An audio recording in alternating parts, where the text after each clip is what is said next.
Oh boy! All right, joining us right now, and you can follow him on Twitter at Jimmy Kempski. He is the Eagles writer for the Philly Voice. He's been journalizing since 2013. The one and only Jimmy Kempski. What's happening, Jim? What's up, guys? How are you? Jim, we're doing good, man. We got to get a better picture. You got that pic of when I was like 230 up there. Yeah. There's more to love, Jim. There's more to love. That's it looks like a ghost on that picture, man. I do. Yes. We're gonna get ripped up, Jimmy Kempski, like you are in real life the next time around. Jim. Yeah, that's right. So we got word today, and I don't think anybody's surprised. We just didn't know exactly what the extent of this thing looked like with CJ Gardner-Johnson with the injury and lacerated kidney, possible rib issue. Jim, your understanding they're not going to go IR here, which I guess is a positive. I did not know that. I hadn't seen that. Okay. But yeah, I mean, if they don't go IR, then obviously that's a big positive because it means they think he can come back within the next 4 weeks. If you go on IR, let me be clear, Jim. There's no official word from the Eagles. Okay. That's just what's been out there. That's okay. All. Yeah. So if he doesn't go on IR, then he's they think that he'll be back within the next 4 weeks. If you go on IR, you have to sit out 4 games. Which for the Eagles would be what? The Titans, Giants, Bears, Cowboys, I believe. Yeah. And that's an important stretch. They need him for those games or as many of those games that he can play. So yeah, if he doesn't go on IR, then that's a great sign for the Eagles. Nice. Well, let's you're already down Maddox, and I know the kind of the pecking order here. Jordan Davis can come off the IR this week. Maddox is next week, and Goddard's the following. So Maddox isn't that far away, assuming he's ready to go, when that time comes. But they're pretty short-handed right now. And I know you put out just not all that long ago, maybe some options here. I'll throw the name out there that everybody's talking about. Would you revisit Malcolm Jenkins? So I think he's closer to a linebacker than he is a safety at this point in his career. But you know what? This next stretch of games, Tennessee, Giants, Bears, those next 3 games, I think all 3 of those teams are in the top 5 in terms of run-pass ratio, being run-heavy teams. Adding Malcolm Jenkins against those teams, assuming he's still in football playing shape. I mean, we just saw Linval Joseph and Ndamukong Suh come in and play immediately after being added to the team like 3 or 4 days prior. It's not so crazy, in my opinion, that Malcolm could get himself ready in time to play in some of those games against very run-heavy offenses. I don't think really that's that crazy. So yeah, I mean, it would make some sense for Howie to lob in a call and see what's up.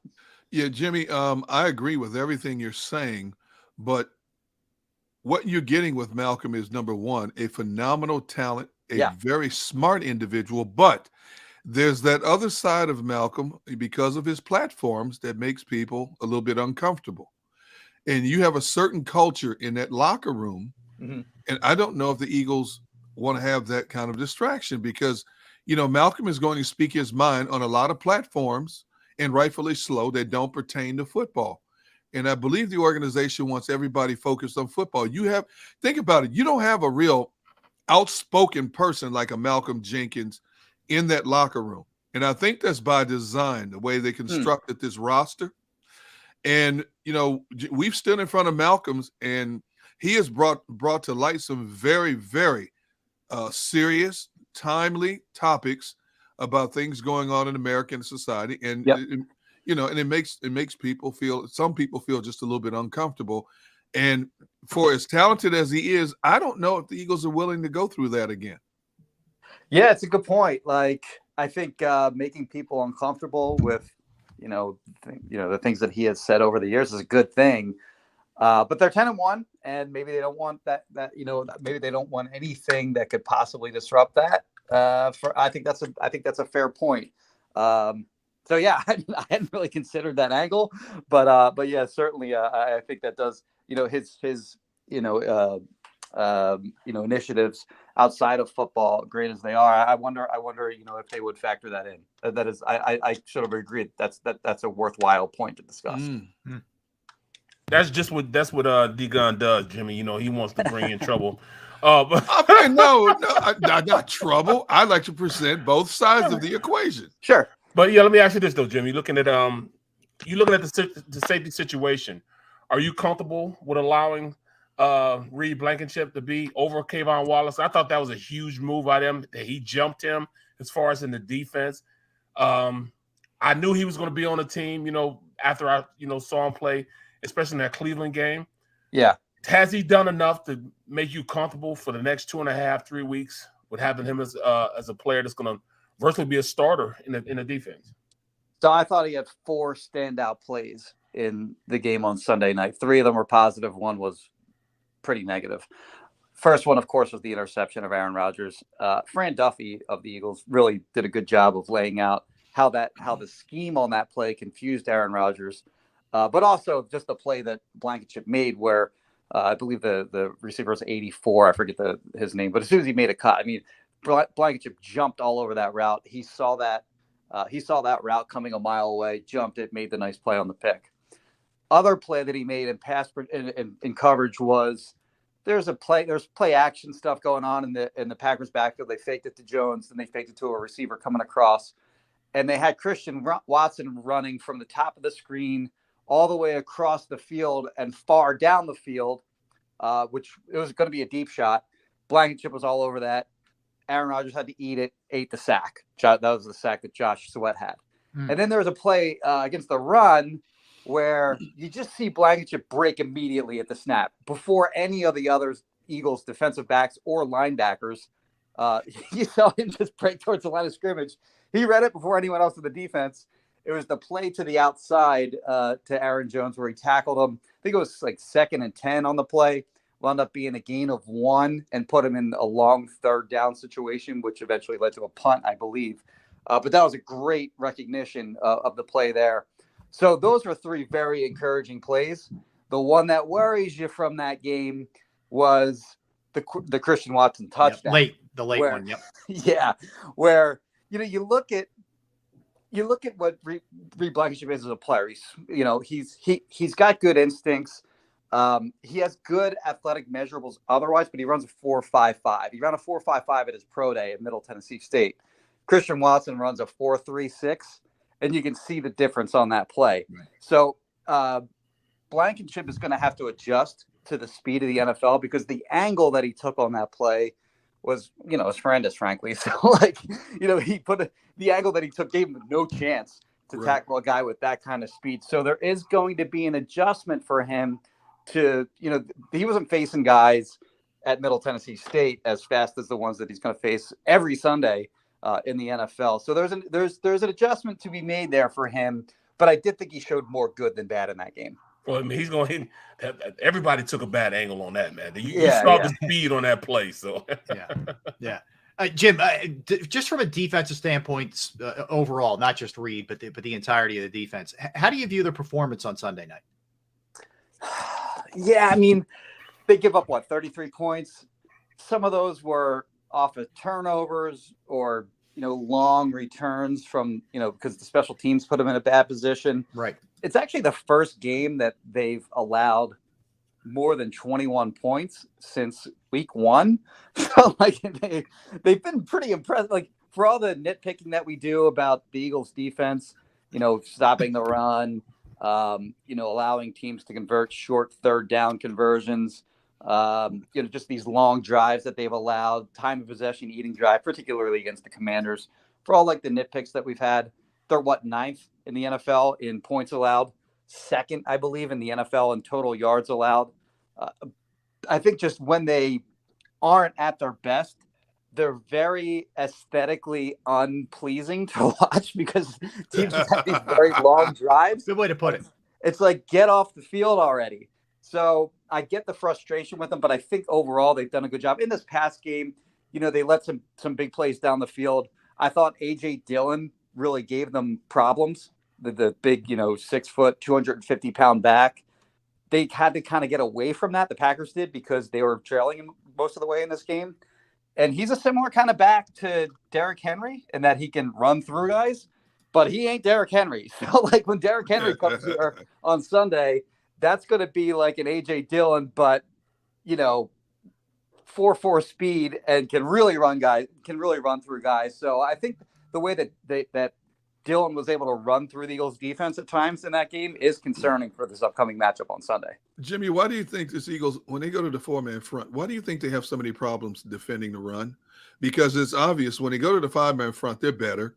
But when they go to the four-man front, all of a sudden teams adjust automatically and boom, and start gashing them. Yeah, you're right, man. Like in that Colts game, I think it's a great example on that first drive. Yeah. Jonathan Taylor had 2 long runs. I think one was like 20-something yards. The next run was like 28, eight or 9 yards or something like that on the very next play. Those were against, those four-man fronts. Linval Joseph was not in the game on either of those plays. And then they kind of committed to those, those odd-man fronts with Linval Joseph, sitting in the middle of the defense for most of the rest of the game. And then when they did go with those four-man fronts, they called a lot of run blitzes. So those were effective when they called run blitzes. But when they just go to those four-man fronts and they're not sending extra guys to stop the run, they've been really susceptible to that. I don't know if it's an issue of personnel or if it's just like, I think on some of the runs against the Pats, there's one run where you just saw Sue kind of getting cleared to the outside that opened up a big hole.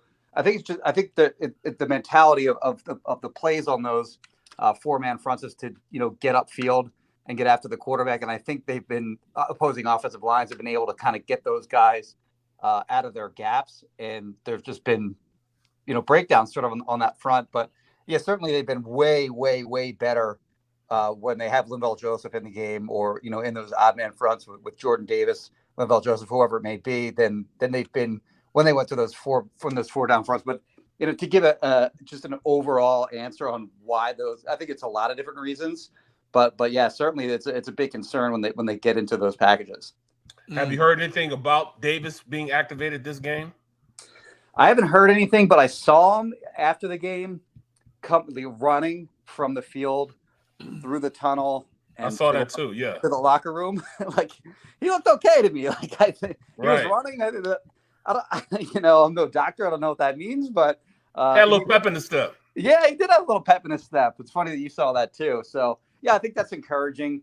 If he's not back this week, I would imagine. So I think at a minimum, they're tomorrow will be the day that they activate his 21-day window to return from injured reserve. I think at a minimum we'll see that tomorrow. Mm-hmm. Whether he actually plays or not on Sunday is another story. They won't have to list him on the injury report, by the way, this week, as long as he remains on injured reserve. So that'll be a little annoying. But but I guess by Saturday at 4, I think they have to actually make that move to take him off of injured reserve or not. But I would think it's trending toward him playing on Sunday, but we'll see. We saw 2 game plans on how to stop Henry, and both teams held Henry under 80 yards. You got to make him start and stop. And the teams that had success with him were run blitzing him. How much you think that happen with Gannon and his defense? Does he have it in him to make sure he run blitzes him? Yeah, I mean, that's what they did against the Colts when they weren't in those odd man fronts, like I mentioned a minute ago. Like when they played those 4 down lineman fronts, they were run blitzing Jonathan Taylor quite a bit. And I think that they'll do a lot of that against Tennessee this week. Tennessee doesn't really have big-time threats at receiver or at tight end. Quarterback is fine, but I mean, obviously their whole offense goes through Derrick Henry. And I mean, they'd be foolish, not to prioritize stopping him. So, I think you'll see a lot of either those, those odd man fronts with Linval Joseph anchoring the defense, or you'll see a lot of run blitzes with those 4 down fronts. All right, Jim, is there anything that they can do to improve the special teams? Like what?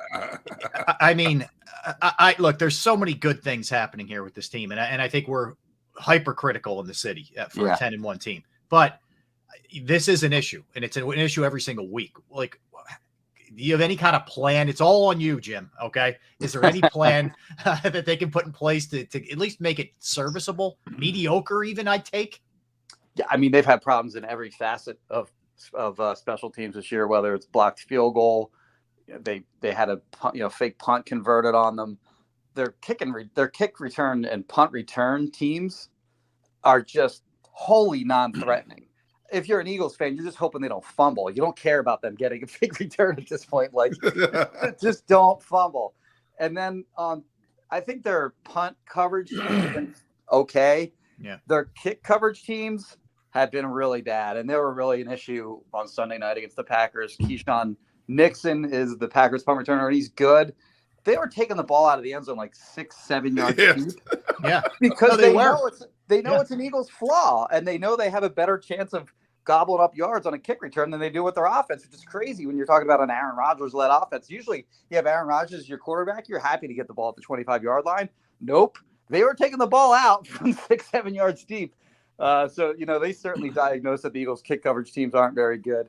And I don't know what the answer is. Nick Sirianni was asked about it after the game, and he alluded to maybe guys getting out of their lanes on kick return. It's something I was actually hoping to take a look at some point this week. I haven't looked at that quite yet, but special teams, they've been lucky that special teams have not basically led to a loss so far this season, because they've had plenty of pretty glaring errors happen in almost every game, really.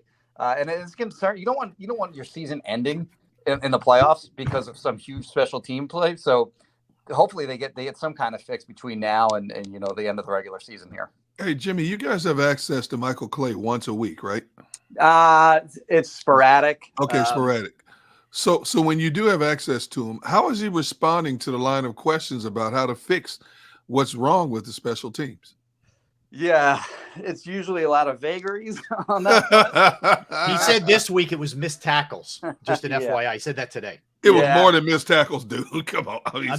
Don't shoot the messenger, Gunner. I'm just I know, brother, but there was gaping holes on their kickoff coverage. Yeah, it certainly wasn't just missed tackles. I'm with you there. But yeah, he's typically vague on, and I think there's some maybe competitive advantage to not giving away too much on that front. But I think the problem is that there aren't really any great answers potentially, because if they had them, we'd see the corrections by now. We're in week 13? Yep. So it's been an issue all year, and there still aren't any answers yet.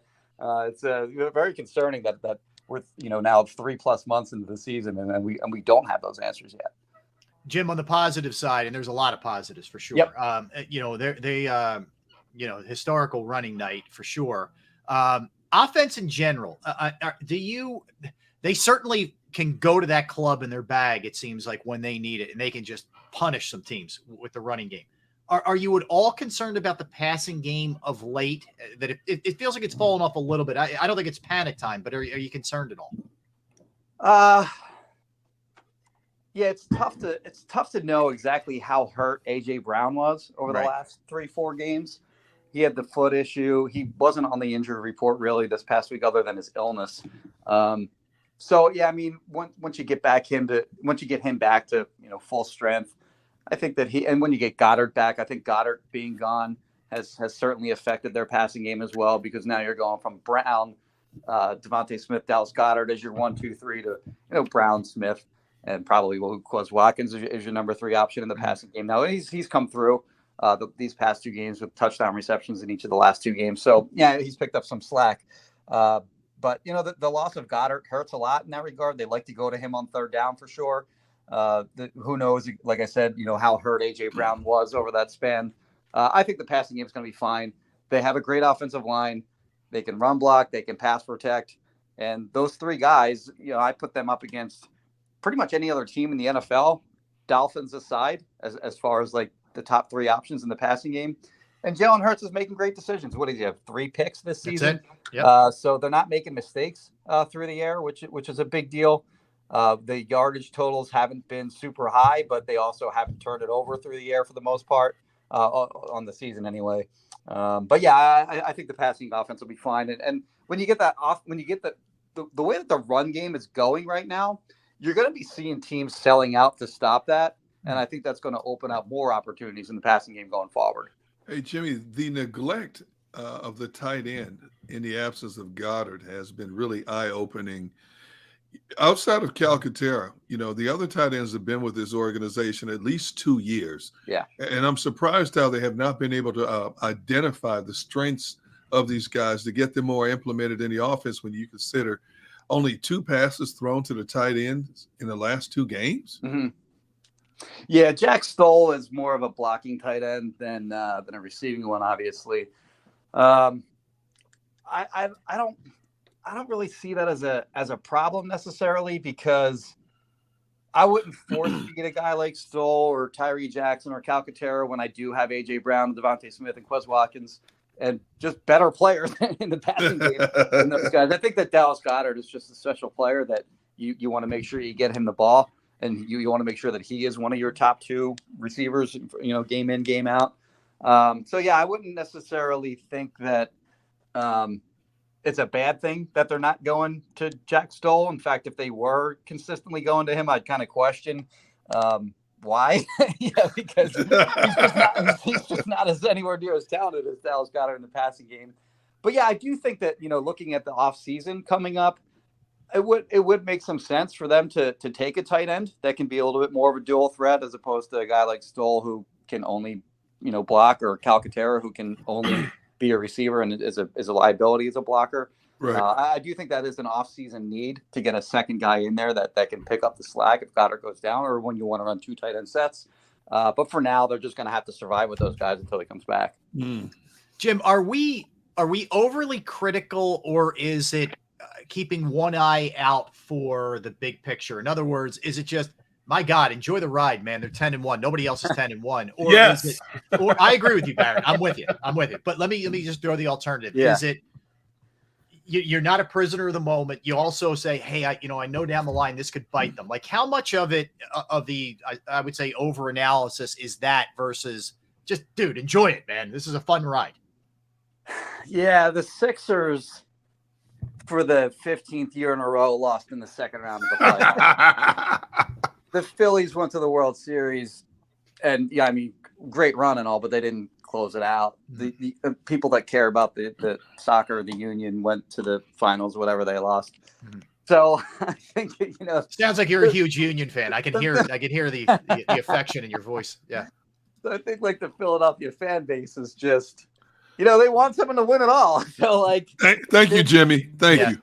It's been since 2017 that the Philadelphia has had a championship team, and right now they're winning and it's great. And I think people are just looking for ways the team can lose in the playoffs, and they're nitpicking the run game or special teams, and they're all certainly valid nitpicks. And I think that they know they have a winner on their hands here.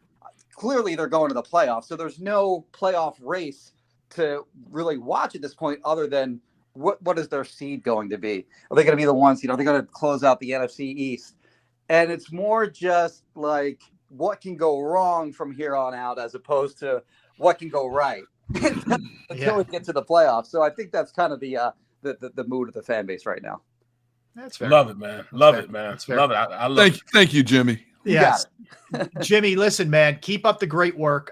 Follow Jimmy at Jimmy Kempske on Twitter. And of course, the phillyvoice.com is where you can follow Jimmy's work. And he's got a piece out that he dropped about 56 minutes ago.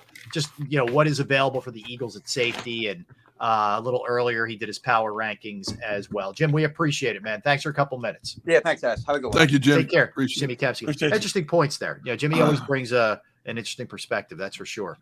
When it comes to this football team. You want to say something, Gunnar? I'm sorry. Do you want to jump in? No, but now that you opened the forum, I just want to defend myself, because I know both of you put me in the category of being too critical at times.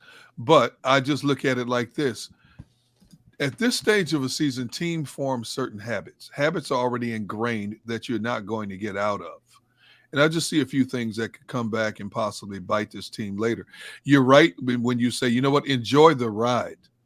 But I think, and I'm not saying you two, because we look at things at a different perspective, but from a fan base, they get so hyped. If something goes wrong, it's like crash and burn. You know what I mean?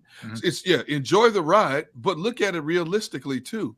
Because what we've talked about is consistently this football season since week 5 or 6 is there's so much parity across the league. We've seen so many crazy things happen across the league every week. We sit here and talk about, I didn't see this coming. I didn't see that coming. And I'm there.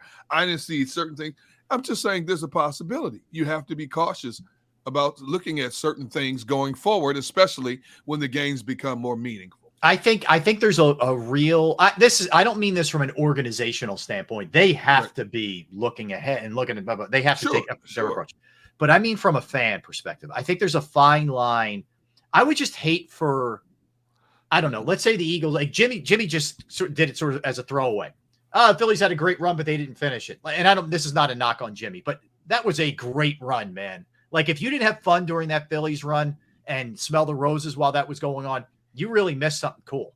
I don't want fans to miss this run that they're on and underappreciate how hard it is to do what the Eagles are doing right now while doing the, oh my God, the special teams could bite us in the ass in the playoffs. There's a line there, I think, that you can. But I think here's the difference, Rob. When you look at what the Phillies did, they weren't the favorites, to beat Atlanta. They weren't the favorites to beat anybody. No, it was a pleasant sort of surprise. Yeah, and then when they got against Houston was a clear-cut favorite to win it all. But the realization was, and which really made me proud of Philadelphia fan base is, instead of looking for excuses and trashing Houston, when I looked at the streams, both in our chats and on Twitter, Facebook, Instagram, people applauded Houston because they realized Houston had the superior pitching. Houston had been there consistently how many years in a row? And they stood up and said, you know what? It was a great run.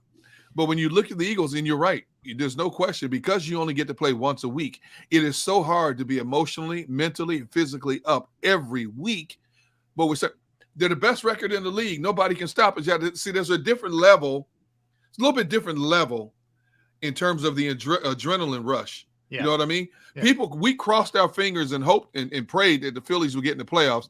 When you think it came down to the second last game of the season to hold off Milwaukee to get their final spot in the playoffs. And then all of a sudden they got hot and took off pitching. All the pitchers we wanted gone started pitching like they were Nolan Ryan. We're like, what the heck's going on here? Right. They knocked off 3 opponents in the next St. Louis, Atlanta, San Diego. And we said they have the better pitching staffs. They can now hit the Phillies. Atlanta was the defending world champions. They took them all down.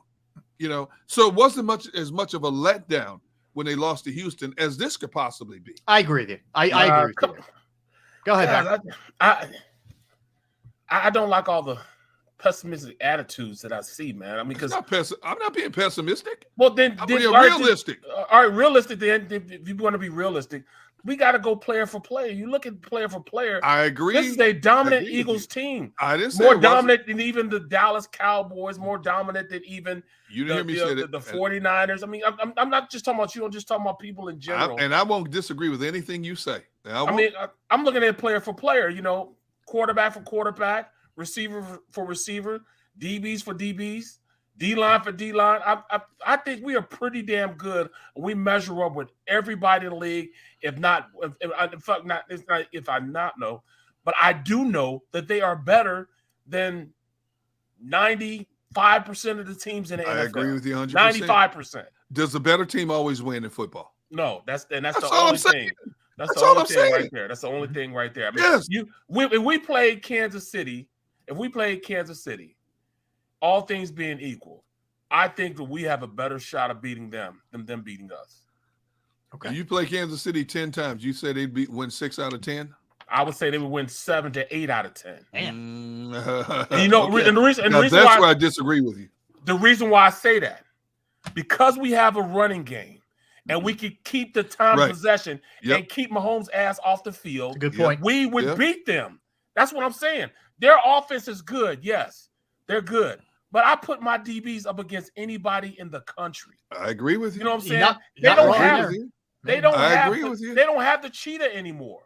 Now we'll have a problem going against Kelsey, but we know how to play Kelsey now. We have guys like Kazir White that can run with Kelsey. To me, I don't like people saying that this is a second tier. We're second tier to nobody. Who said it? You didn't hear me say that. Just from the way people are talking. I agree, Barrett. I think people we're looking at it's kind of like what you see with the defense. Like instead of looking at the points they're giving up per game and some of the circumstances around, people want to just crush the defense. But even if you say the points we're giving up for a game, this is the first time somebody scored over 30 points on us since the first game. Yeah, listen, you know me, you know where I'm at with this. Right. I'm on the front line defending it. But I agree with you. I think in general perhaps because of the great start, we're Right. coming in real hard on this team, and that's okay. I mean, look, you hold them to a high standard, but I also don't, appreciate the wins, man. I'm trying to.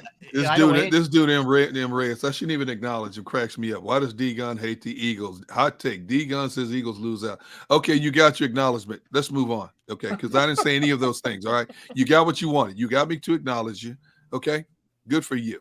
Let's move on. All right. Let's move on. Let's come back. 2:00. We're going to dig into the NFL. We're going to do a little buy sell in the NFL. We're going to look at how the first rounders. Thank you, Reyes. I knew you were, but I just had to acknowledge it. We're gonna look at how some of the first rounders are doing. An update on Aaron Rodgers as well when we get back health wise. Deshaun Watson, Mike White, all kinds of stuff in store for you. Barrett, keep my name out your mouth. And also when we come back, Sixers win. Joel Embiid comes back. We'll give you a little Team USA Iran World Cup flyers. Ben Simmons has a boo-boo. We'll get into all that kind of stuff. Boo-boo. Don't go anywhere. Boo-boo. That's what he needs. Yes. Yeah, exactly. Somebody should kick him in his boo-boo. Yeah, I hear you. Derek Gunn, Barrett Brooks, Rob Ellis. We're Sports Take, JAKIB Sports YouTube Network. All right, I want to tell you about Flynn Tree Services. Yes, Flynn Tree Services is an experienced, licensed, and insured Pennsylvania tree services company that will trim or remove any unwanted trees off of your property. They offer cost-effective solutions to any tree problem that you may face. So ask yourself the question. Look out in the yard. Look on your property, your front lawn, whatever the case may be. If you have any kind of problems, they're just a quick phone call away. They are experts at trimming all types of trees, and they service southeastern Pennsylvania, South Jersey, and northern Delaware. Flynn Tree Services specializes in tree removal, stump grinding, as well as tree pruning. Keep in mind, we're also in that time of year where we get some nasty winds, some bad weather. It's a good time to get your trees evaluated before something, potentially dangerous or bad could happen. Go to their Facebook or Instagram page for more information or a sampling of their work. Give Flynn Tree Services a call at 610-850-2848, 610-850-2848, or online at flynntreeservices.com. That's flynntreeservices.com.